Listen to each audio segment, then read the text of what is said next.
जिस प्रकार हमारी ज़िंदगी जीवन और मृत्यु इन दो छोरों के बीच क्रिया प्रतिक्रिया गति प्रतिगति आदि की संश्लिष्टता में अभिव्यक्त होती है, उसी प्रकार काव्यानुभूति भी आदर्श और यथार्थ, अंतः और बाह्य आदि के बीच तिक्तता, मधुरता, सहजता, क्लिष्टता आदि की फांक को भरने में निर्मित और परिष्कृत होती चलती है। दूसरे शब्दों में कहें तो कवि गतिशील यथार्थ को बांधने का कार्य बाह्य जगत के प्रेक्षण से प्राप्त संवेदनों को अंतर जगत की हलचलों से मिश्रित कर अपनी अनुभूति में ढालता है। यह कार्य किसी रचनाकार का या कवि का होता है। जो कोई आदर्श कोई अनस्तित्वगत सत्ता नहीं है, यानी आदर्श का अस्तित्व है, अस्तित्वगत सत्ता है, अनस्तित्वगत सत्ता आदर्श नहीं है। वह मानवता के भविष्य से ही जुड़ी हुई है। अतः बड़े से बड़ा यथार्थवादी भी यथार्थ और आदर्श के बीच पुल बनाने का कार्य ही करता है।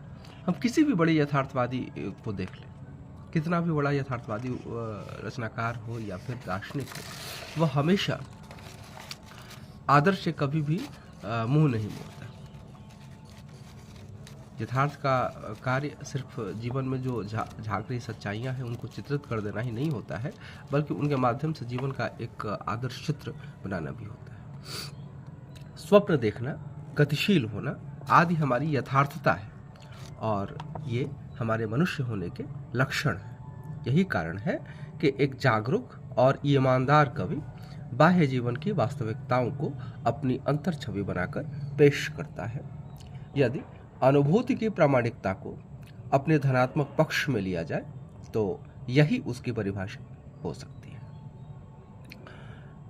कविता के प्रतिमान के लेखक डॉक्टर नामवर सिंह की माने तो परिवेशगत वास्तविकता का सृजनात्मक मूल्यों को निभाते हुए संवेदनात्मक अंकन ही प्रामाणिक अनुभूति को सही या सटीक अर्थ दे सकता है। साहित्यकार अपने सामाजिक दायित्व से नहीं बच सकता। निसंदेह साहित्य की सापेक्ष स्वायत्तता की भी रक्षा करनी होती है, जिसे प्रेमचंद कहते हैं कि साहित्य समाज को दिशा दिखाने का कार्य करता है, या साहित्यकार समाज के लिए मशाल का कार्य करता है, या कई लोग साहित्य को समाज का दर्पण कहते हैं। तो उसका दूसरे शब्दों में यह भी कह सकते हैं कि साहित्य की एक सापेक्ष स्वायत्तता होती है जिसकी साहित्यकार को रक्षा करनी होती है। निसंदेह इस दोधारी तलवार पर चलना आसान नहीं होता, पर वह रचनाकार ही क्या जिसके पास स्वयं के संघर्ष से उपजे कुछ अनुभव नहीं हो। दोधारी तलवार